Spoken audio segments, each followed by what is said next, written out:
Welcome to Oddbo, the podcast exploring the strange, the mysterious, and the curious. Let's dive in. Why do we sleep? The oxygen crisis, 2 billion years ago, may be the real origin. You've probably heard this saying, we sleep so that the brain can rest.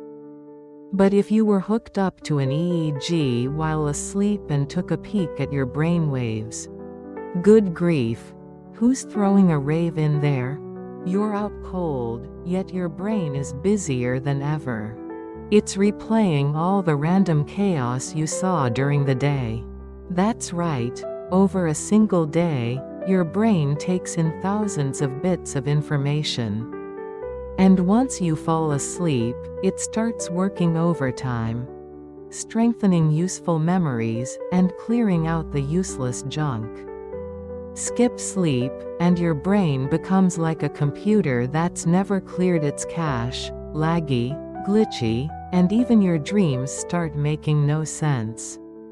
So yes, sleep is your brain's deep cleaning and maintenance mode. But that's not the whole story. Because here's the twist. If sleep is only for the brain, then why do creatures without brains sleep?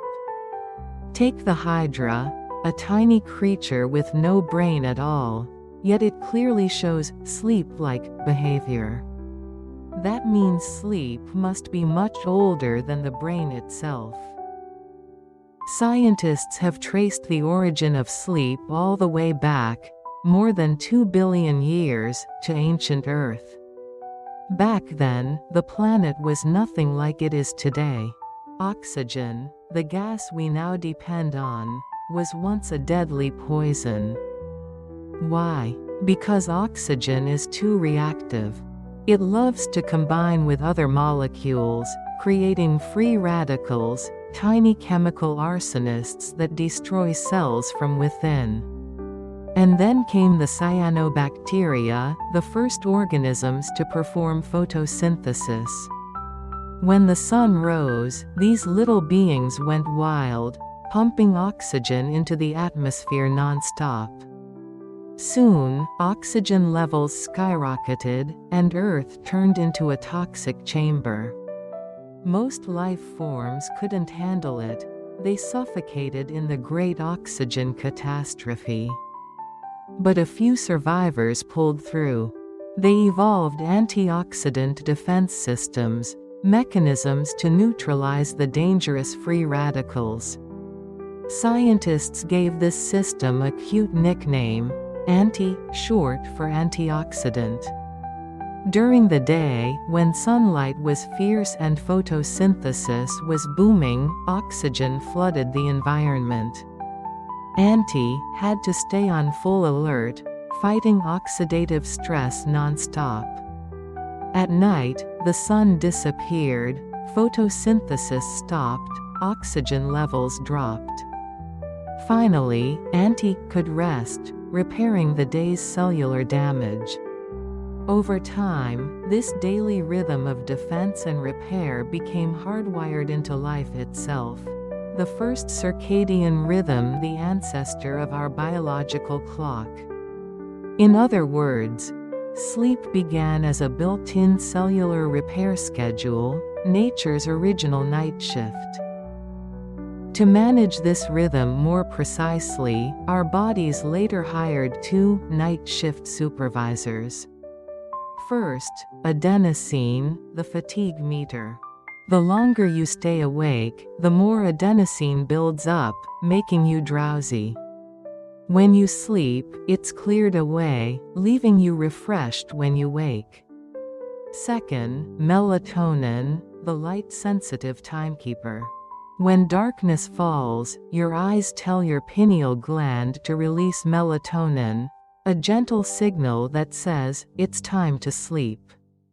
When morning comes, melatonin drops, and you naturally wake up. So if you feel sleepy at night, you're not lazy, you're simply following a 2 billion-year-old survival program. But here's the question, If evolution fine-tuned such a perfect mechanism, why do modern humans still stay up all night? Simple, because we broke it ourselves. Smartphones, blue light, midnight coffee, endless overtime, and doom scrolling till 3 a.m. We trick melatonin with artificial light. We block adenosine with caffeine. We've forced our repair mode into a 24/7, always-on setting. And the result? Cells don't get repaired. The brain can't clear its waste.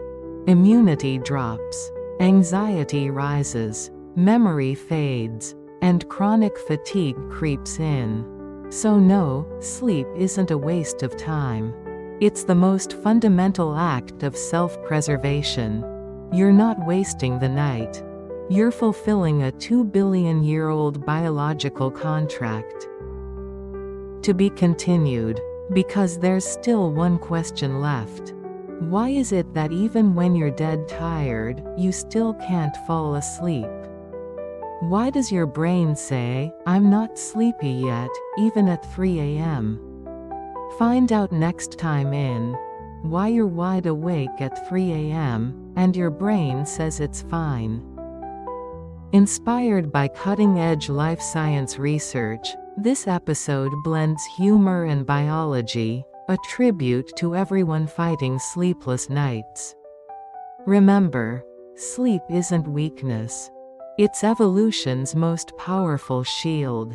So tonight, go to bed early. You're not giving up the night, you're renewing an ancient promise. Thanks for listening to Oddbo. Stay curious, and see you next time.